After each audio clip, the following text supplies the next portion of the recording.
Two brothers torn between family obligations and their own dreams suddenly confront a series of misfortunes that threaten to destroy everything they hold dear. Yet just when hope seems lost, they must make a choice that will reveal the true power of their brotherly bond. Before we start, don't forget to like and subscribe. It takes just a second for you but means the world to me. Ryan and Adam, even as children, regarded the small yard behind their house as their own private universe, brimming with secrets and adventures. Their home stood on the outskirts of a provincial town, where empty lots, warehouses, and weather-beaten fences merged into a curious landscape. But for the brothers, it was an ideal world in which they were inseparable. Their father, Robert, worked at a local meat processing plant. Their mother, Catherine, worked in a bakery, coming home each day smelling of warm dough and vanilla. Money was always tight, but the house was filled with the scent of baked goods, and dinner brought everyone together around a round table. Despite their modest means, it felt like the happiest of times.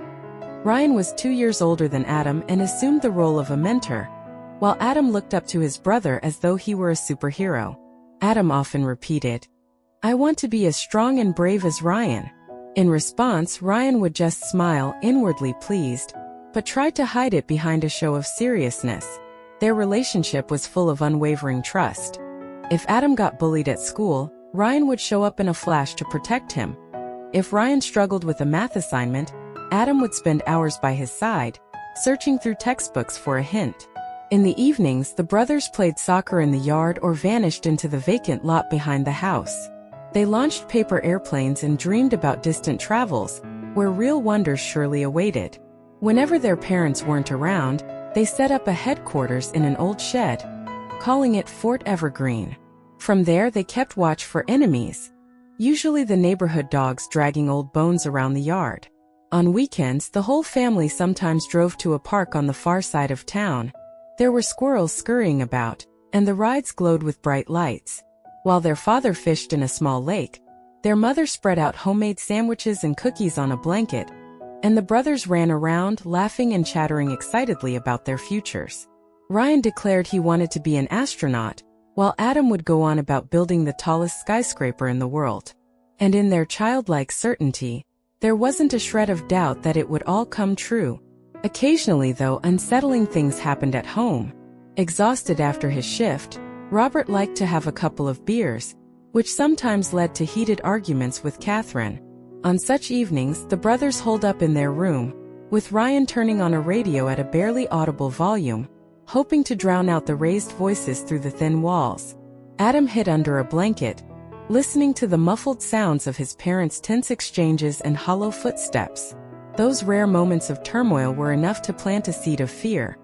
What if their world wasn't as solid as it seemed? But as soon as morning came, the house returned to its usual rhythm, and the brothers once again basked in the warmth of familiar love. Their mother drove them to school in an old sedan, smiling at them in the rearview mirror. Sometimes their father would say, "You two are my future. I'm proud of you." In those moments, any storms seemed to fade away. On holidays, especially Christmas, their grandmother, Margaret, would visit. She was a calm woman with kind eyes who had lived on the other side of the state her entire life. She always arrived bearing hand-knitted sweaters, plus a little extra gift of some sort. Maybe a tiny stuffed teddy bear or bags of candy. Ryan tried to act all grown up to show he was almost a man, while Adam happily devoured the treats without shame.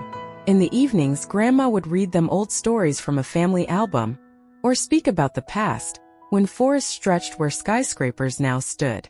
Her voice carried a simple wisdom that felt warmer than any blanket. As long as the brothers were small, no major troubles loomed. Each day seemed bright. Tomorrow would bring the same loving mother, the same slightly grumpy but caring father, the ever-helpful grandmother, and the friendly kids from the neighborhood. But fate only grants such a sense of security for a time.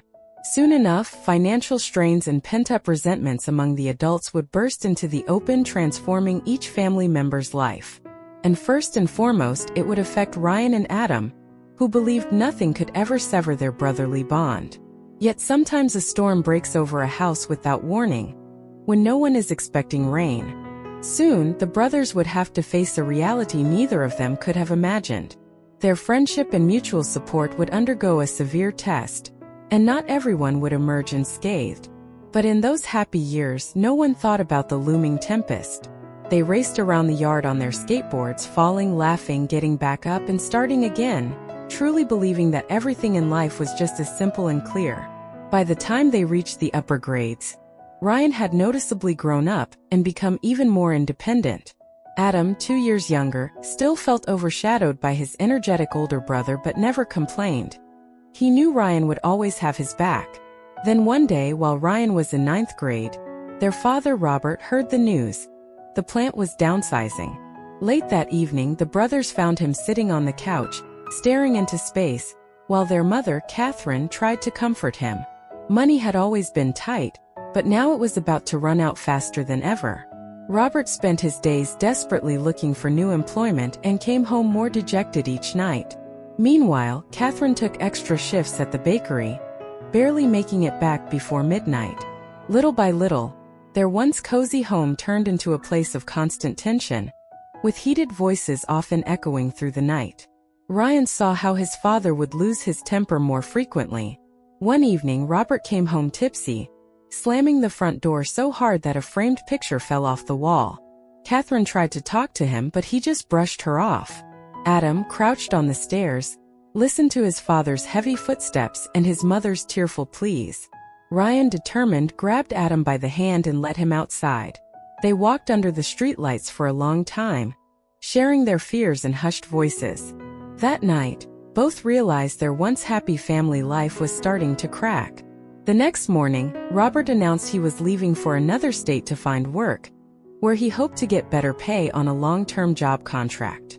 Catherine said little, but her tense hands betrayed her worry.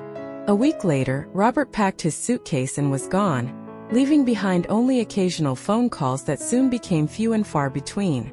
Eventually, even those stopped. It seemed he had built a new life somewhere else, far from his family.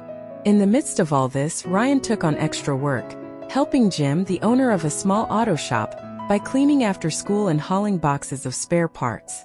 Adam, still in 7th grade, tried to pitch in by delivering newspapers in the early mornings, though the pay was next to nothing. Yet Adam remained the dreamer. He still loved to draw and tinker with a harmonica his grandfather had once given him, even scribbling down musical improvisations in his school notebook. For him, it was a way to escape the family's problems. Ryan, on the other hand, watched his younger brother's musical exploration with sadness, convinced there was no time for fantasies. They needed money now. Against the backdrop of all this turmoil, Ryan found himself in a tougher crowd at school, kids who'd learned early on how to stand their ground in rough neighborhoods. Meanwhile, Adam, still clinging to thoughts of miracles, noticed his brother growing distant. Gone were the days when they walked together in the mornings. Now Ryan sometimes didn't come home at night, claiming he was staying at a friend's place. Yet if someone in the neighborhood tried to bully Adam, Ryan would still appear, fists clenched, ready to defend him. Their mother, Catherine, was stretched to her limit and soon lost her bakery job for frequently arriving late and sometimes dozing off at the counter.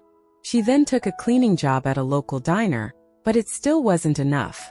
Grandmother Margaret occasionally sent care packages with food and warm clothes, but she herself lived modestly and couldn't do much more. Slowly but surely, the family slipped closer to a financial abyss. One evening, Catherine asked Ryan to take the last of their money to buy groceries. Adam offered to go along, hoping to reconnect with his brother in some small way. On the walk, they finally opened up to each other. Ryan admitted how terrified he was that they could lose the house. Adam pressed his lips together at a loss for words. He sensed his cherished dreams of music meant little when they faced the threat of real poverty. "Still keep going," Ryan suddenly blurted out, noticing Adam's eyes shining with tears. "Don't give up on your music. At least one of us should keep hoping for something better." Adam, deeply moved, simply nodded. In that moment, a spark of their old bond glimmered. But fall was just around the corner, bringing a new wave of challenges, and a storm was about to descend on their small world. Even that faint ray of hope would soon prove insufficient to keep the family from unraveling. When Ryan turned 16 and Adam 14, the situation at home deteriorated further. Unpaid bills mounted. Their mother, Catherine, was nearing exhaustion, and it felt as if the house might fall apart at any moment. Her job at the bakery had been unstable, and what few wages she had were barely covering the essentials. Now, with Robert gone and almost no word from him, the weight of responsibility pressed heavily on the family. Yet Ryan, who had once dreamed of going to college, felt he had no choice but to get money any way he could. He dropped out of school and started working full-time at Jim's auto shop, hoping to keep some sort of income flowing in. Adam remained a student, but he too found himself juggling part-time work, cleaning a neighborhood bar in the early mornings for a meager paycheck. Whenever he had a moment to breathe, Adam tried to play the old guitar he'd managed to buy second-hand. In music he found a brief escape, a spark of comfort in a life overshadowed by struggles. But these changes frayed the closeness between the brothers. Ryan, focused on simple survival, grew tougher, more irritable. Meanwhile, Adam, far more sensitive, dug deeper into music and daydreams whenever he could. He met a girl named Emily in school choir. She sang while he experimented with chords. Together they dreamed up songs, with Emily writing the lyrics and Adam composing the melodies. Creating music gave Adam glimmers of hope, but at home he faced a reality of constant stress and a brother who seemed to be drifting away. "Stop living in your fantasies," Ryan would snap whenever he saw Adam strumming. "We don't have time for make-believe. We need real solutions, like money for the rent." Adam winced at these words. He loved his brother, remembered how Ryan had always protected him, and couldn't understand why he had grown so hardened. Tensions flared into arguments, each fueling the resentment simmering beneath the surface. Then came the night Catherine collapsed from a heart attack. It happened late, and when Ryan got home from work, he found an ambulance outside, red lights flashing. A paramedic crew was carefully loading Catherine onto a stretcher. Startled neighbors watched from their porches. Ryan rushed over, panic in his eyes, while Adam stood pale by the doorway. At that moment it felt like their whole world was tumbling down. The hospital diagnosed Catherine with severe exhaustion and dangerously high blood pressure, a result of unrelenting stress. She needed expensive medication, round-the-clock monitoring, and a long recovery. Ryan and Adam were left to figure out how to pay for it all. Ryan withdrew whatever savings he had, using almost everything to cover the initial medical bills, but that forced him to skip their next mortgage payment. Adam scrambled for whatever side jobs he could find, even offering guitar lessons to little kids in the neighborhood, though it barely chipped away at the mounting costs.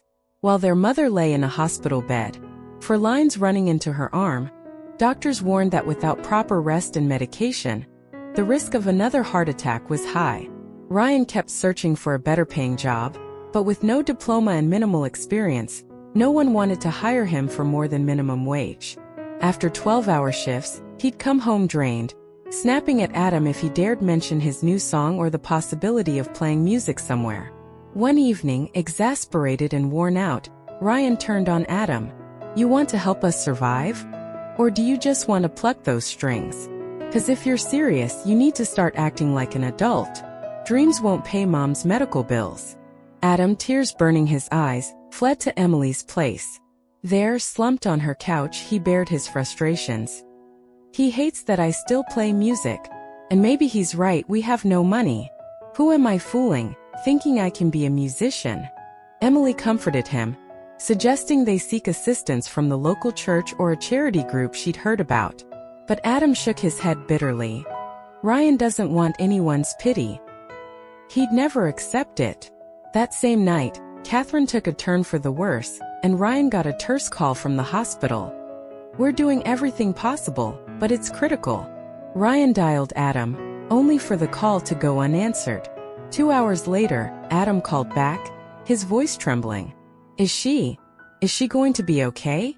Ryan stared at the hospital's dim corridor, not knowing how to respond. Even if their mother pulled through, the specter of relentless debt and desperation loomed. Thus, at the very moment the family most needed unity, a wall of unspoken grievances and misunderstandings rose between the brothers. It felt like each blamed the other, one for being detached from reality, the other for being too harsh and cold. But there was no time to sort out their emotions, they had to keep going. And in truth, the most devastating trials were only just about to begin. As the weeks and months rolled on, Catherine slowly stabilized enough to leave the hospital, though she still needed medication and regular checkups. But the financial news tightened. Medical bills stacked higher, their savings evaporated, and Ryan's low-wage jobs barely kept food on the table. A storm gathered inside him, restless and volatile. Meanwhile, Adam, now 15, felt like he was watching their family slide toward a precipice. It was then that an old acquaintance offered Ryan a seemingly miraculous solution: a high-paying contract job somewhere in the north, a place with tough climates and even tougher labor conditions. The catch? He'd be gone for at least half a year, maybe longer, working on a rotation schedule. The rumors spoke of big money, but also shady dealings and harsh living quarters. Yet Ryan was desperate. He cornered Adam in their cramped living room one evening, both boys exhausted from the day's efforts. "I'm leaving, bro," Ryan said, packing clothes into a duffel bag. "It's not a quick trip, maybe 6 months or more. They claim the pay is way better than anything I can get here." Adam stared in disbelief. "What about Mom? She's only just out of the hospital, and there's no one else to." Ryan's hands trembled as he stuffed a worn jacket into the bag. "There's no other way. If I can send home enough money, we can cover her meds, pay off some bills, maybe save the house." His gaze flashed with a spark of determination and sorrow. "I have to do this, even if it's risky." Early the next morning, he gave most of his remaining cash to Catherine, hugged her gently. She was still frail, leaning on the kitchen counter to steady herself, and offered Adam only a terse nod. "Take care of her," he said, voice tight. Adam stood by the bus stop, wanting to beg his brother to reconsider, but the words stuck in his throat. He watched Ryan board the bus and vanish, just like their father had. The final glimpse Adam had was his brother's face, etched with something like regret. Ryan's absence weighed heavily on the household. Adam, with help from Emily, tried to maintain a sense of normalcy. He cut down on school hours to do more part-time work at a local restaurant. Catherine, though still weak, forced herself to sew or do small repair jobs from home to contribute. Occasionally, brief calls from Ryan filtered in. He described awful conditions, unclear contract terms, and unscrupulous bosses running what sounded more like forced labor than real employment. Over time, even those calls became rare. Adam sensed despair creeping in from hundreds of miles away. Their grandmother, Margaret, arrived for a week, her own face etched with worry. She did her best to help with cooking, cleaning, and emotional support. At night, Adam heard her murmuring prayers by the couch, pleading for Ryan to come back safely. But he never showed up.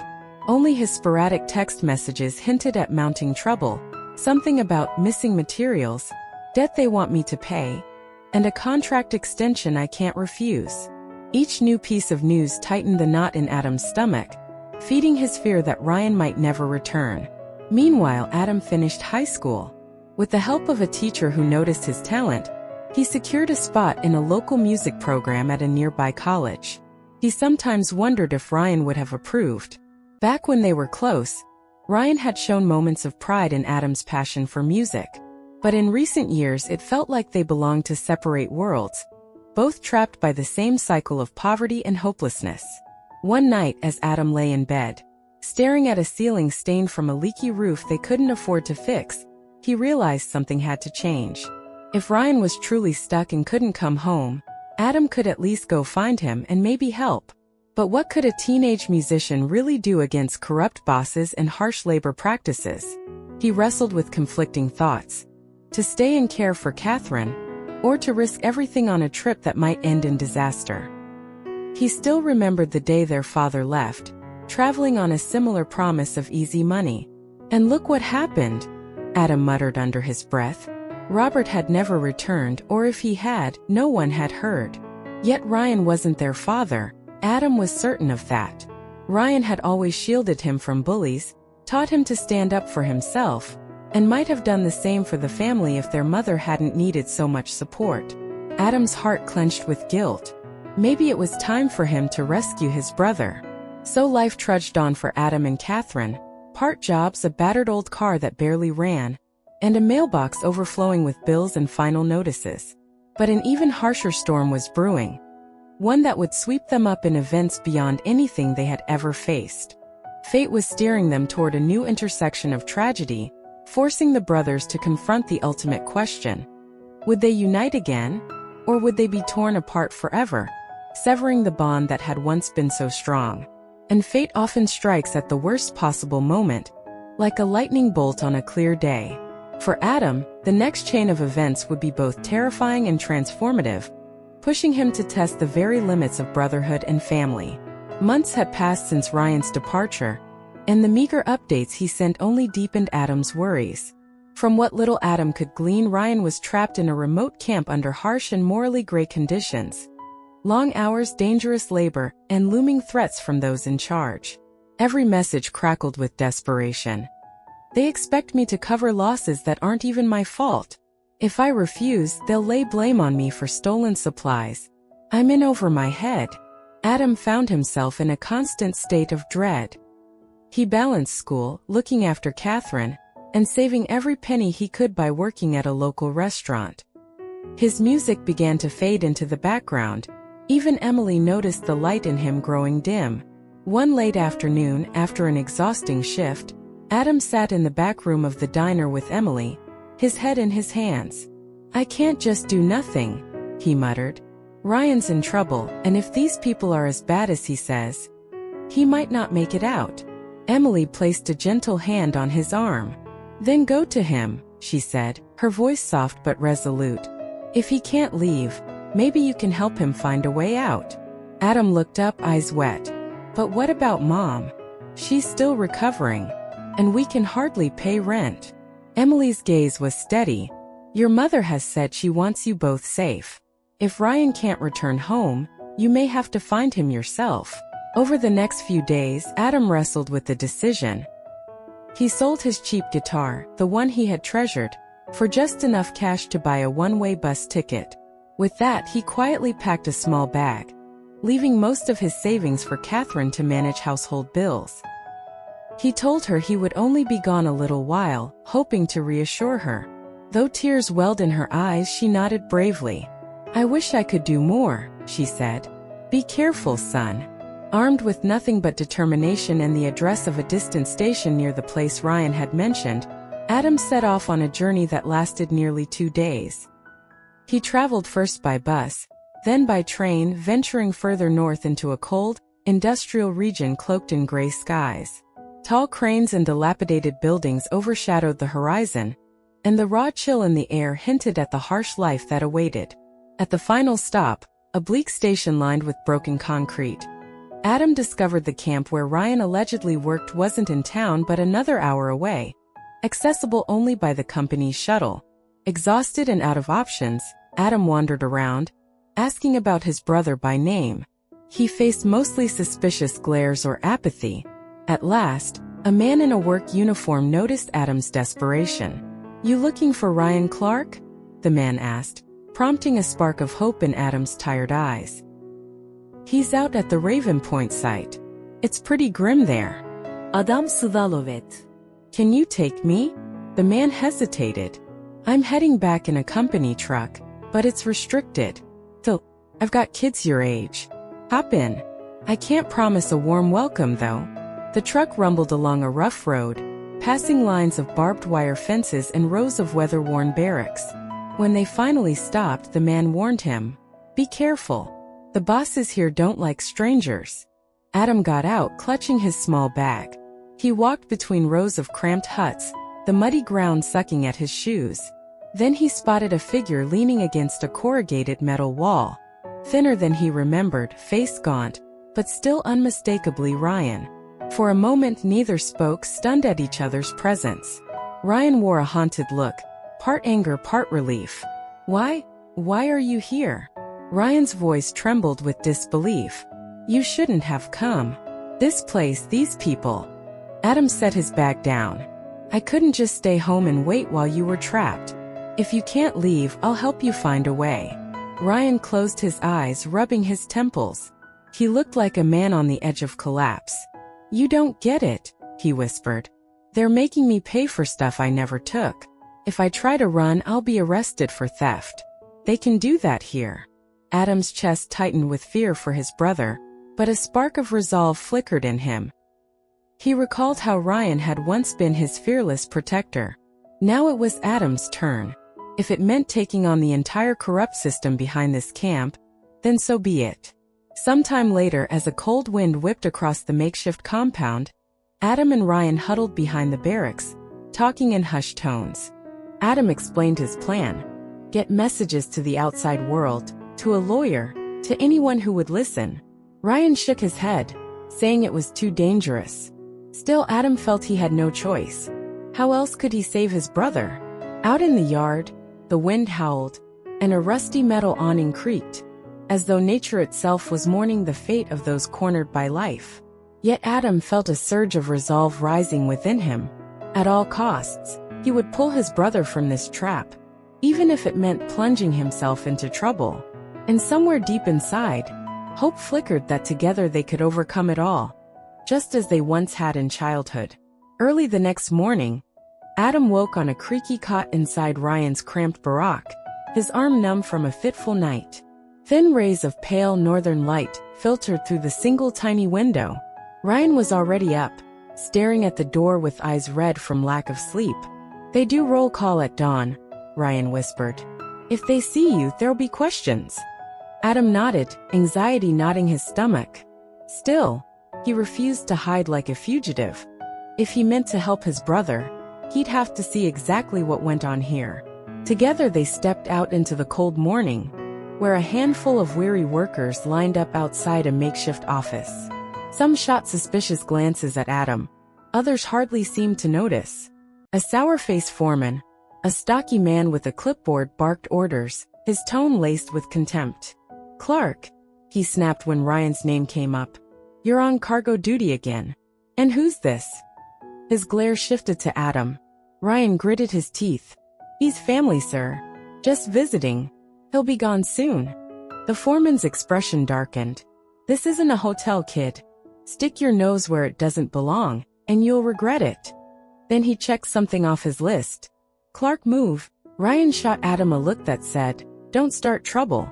Adam forced himself to stand still, heart pounding, while Ryan marched off with a group of laborers.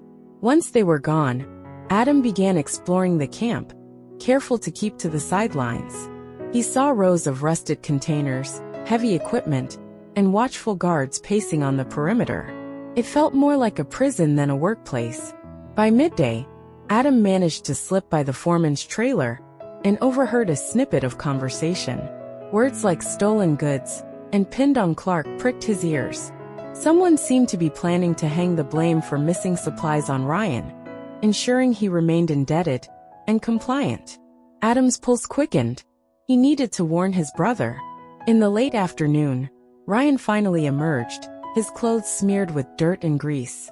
Adam hurried over, explaining what he'd overheard. Ryan exhaled, looking like a cornered animal. "That's the story here," he muttered bitterly. "I tried refusing to sign their contract extension, so now they're setting me up as the fall guy. If I leave, it only proves I'm guilty, or so they'll say. If I stay, I can't escape paying off their so-called debts."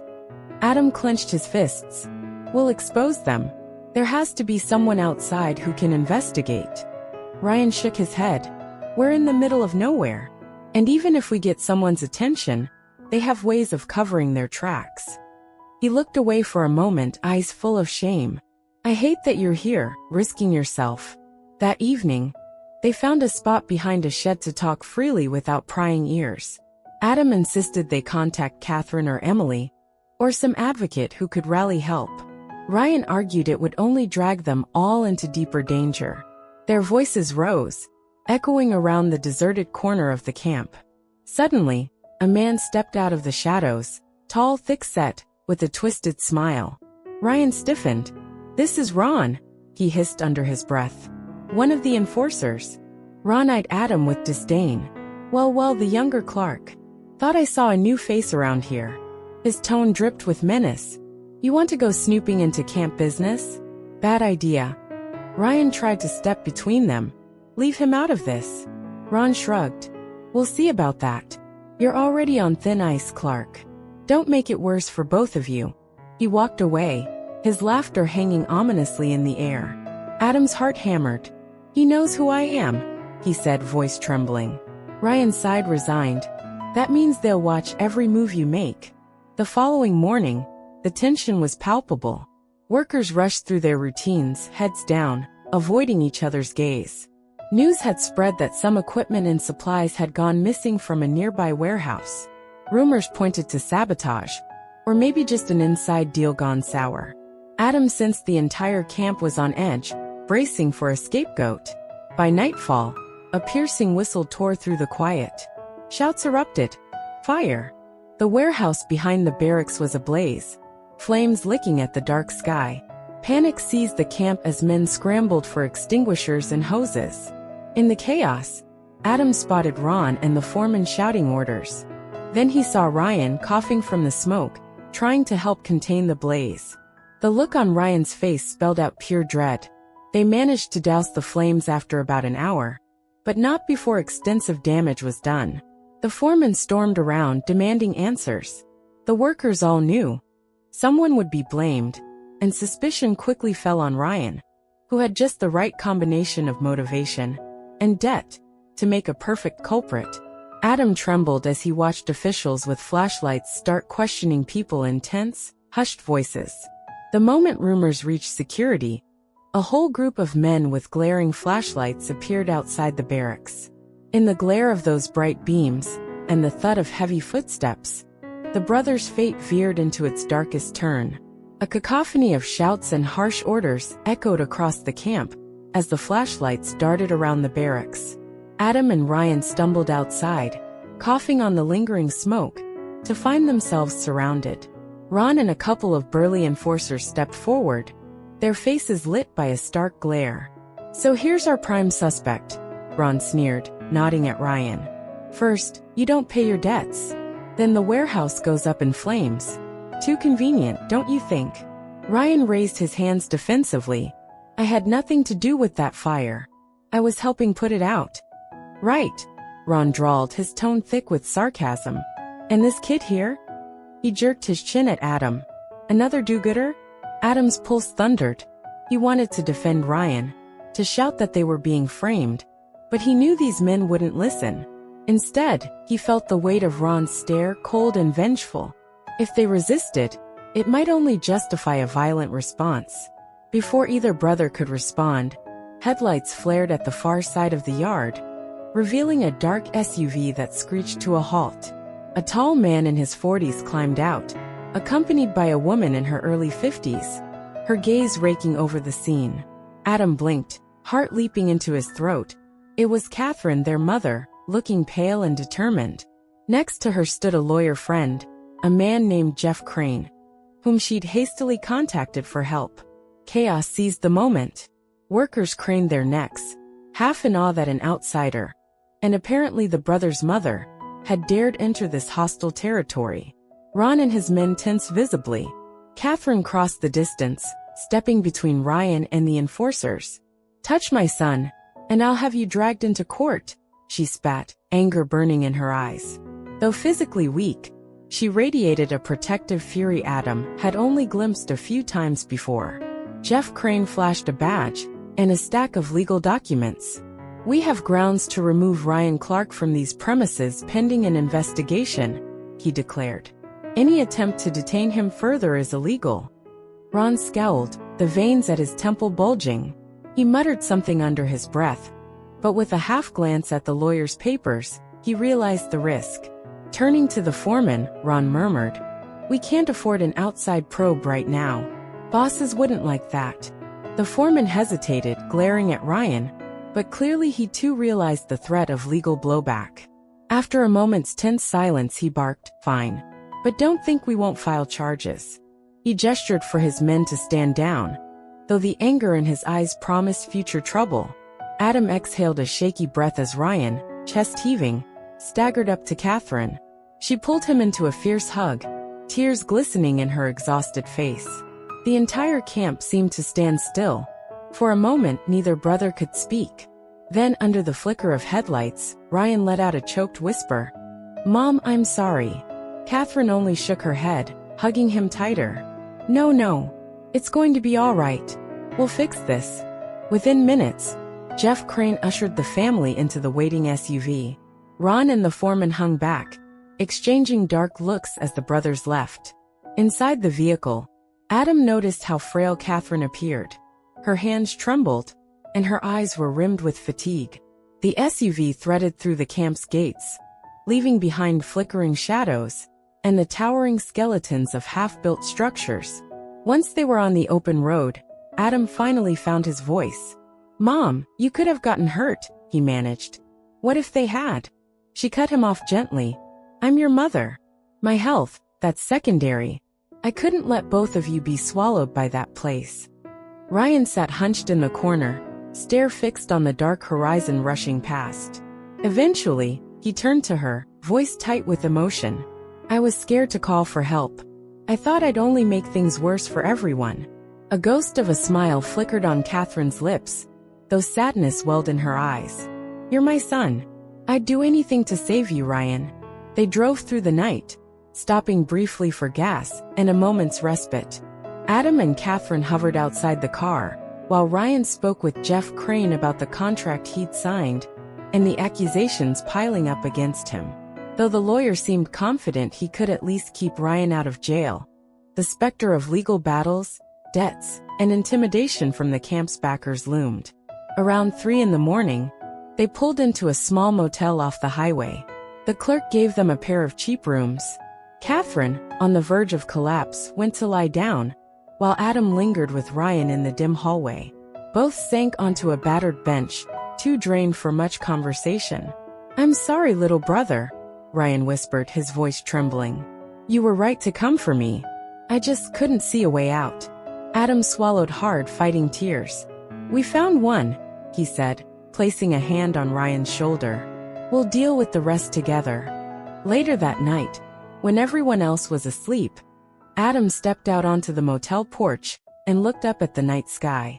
It seemed just as boundless and star-filled as it had in his childhood. Back then, he and Ryan believed they could handle any adventure that came their way. And now, even standing on the threshold of daunting trials, Adam believed that as long as his brother stood beside him, as long as his mother was alive, and as long as there was even a hint of mutual support, they could try to start over. About a month had passed since that frantic nighttime escape from the work camp. With the help of his attorney, Ryan was preparing documents to avoid criminal charges. It turned out that the higher-ups had orchestrated schemes in which they needed a scapegoat. Although Ryan was not yet free from the risk of prosecution, he was now under legal protection and no longer alone. Their strongest weapon was the truth. Though in an environment like this, truth didn't always prevail quickly. Catherine was slowly recovering from the trauma of it all. She still required constant medication. So Adam worked wherever he could and struggled not to neglect his music studies at college. An exam in music theory loomed, and he longed to present one of his original compositions. But each morning started with phone calls to check on Grandma Margaret in the hospital, and each evening ended with discussions with Ryan about how they would pay the lawyer. One day, a summons arrived for Ryan. He had to appear in court in the nearest city within 2 weeks. Sitting in a stuffy motel room, he stared at the paperwork, fighting off panic. Adam, standing beside him, quietly said, "Don't worry, we'll be there with you. I'll testify if it comes to that." "What could you testify to?" Ryan asked with a bitter sigh. "You never worked there." "I can tell them you had nothing to do with the fires or thefts," Adam insisted, his voice firm. "And I can describe the conditions you were under. We're not giving up without a fight." Ryan nodded, gratitude evident in his eyes. Perhaps it was that renewed sense of family support that kept him from falling apart completely. That evening, they called Emily, who was overjoyed to hear Adam's voice. On hearing their situation, she promised to come to the trial for moral support. "You've always had a special way of convincing people with your music," she teased. "Even if that means busking in the courthouse corridor." Adam smiled, albeit sadly. He had sold his guitar. Yet her words reminded him of the spark that once drove his dreams. Finally, the day of the hearing arrived. Ryan, Catherine, and Adam made their way to the courthouse, where the lawyer met them. The lobby was crowded and tense, echoing with hurried footsteps and whispered conversations. The brothers' faces showed both anxiety and determination. No matter what happened, they would see it through together. Inside the courtroom, Ron and several management figures involved in the shady dealings sat on the opposite side, glowering at Ryan. A lengthy hearing ensued. The attorney presented documents revealing unlawful demands placed on Ryan. Hour after hour wore on. Everyone's nerves stretched to the limit. At one point, Ron jumped up, accusing Ryan of lying, but the judge swiftly called for order. During a recess in the hallway, Adam noticed blood trickling from his mother's nose, a sign of her soaring blood pressure. He gritted his teeth and gently sat her down on a bench, urging her to breathe slowly. Fear rippled through him. "Please God, let her hold up." Ryan approached, placing a hand on Adam's shoulder in a simple gesture that said, "We're in this together." By the end of the tense day, the judge ruled that the case required further examination and forensic reviews, meaning Ryan couldn't be found guilty just yet. The hearing had already turned up plenty of incriminating evidence against the enterprise's management. For the brothers, it meant no immediate arrest for Ryan, and a real chance to prove his innocence in the end. Though the decision was only temporary, it was a welcome lifeline. Stepping outside into the autumn breeze, Adam felt the wind against his face. Catherine, breathing heavily, leaned on him for support. Ryan, drained of energy, slumped against a wall, eyes closed. At last, he murmured, "We made it through today. I'm so grateful to you both." Adam wiped away tears and smiled. "You're my brother. We have to stand by each other."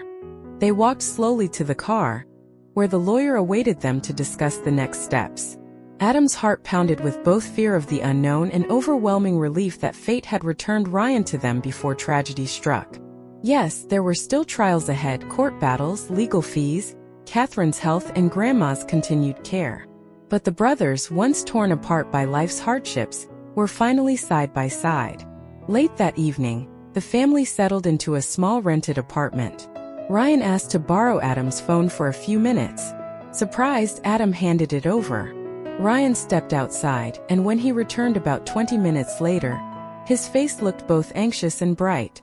"I've been trying to figure out a way to buy you a new guitar," Ryan said quietly. "I called someone from back in the day.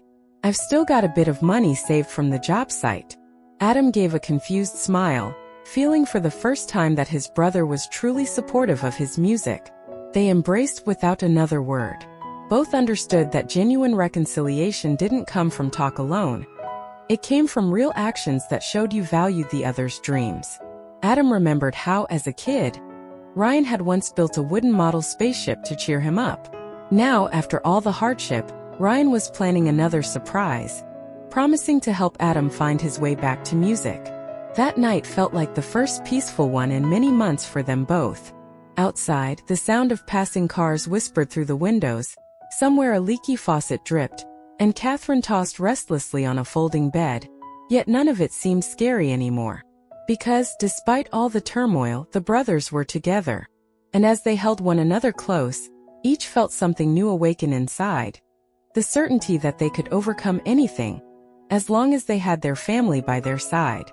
Subscribe to the channel and hit the like button, so you don't miss more heartwarming stories.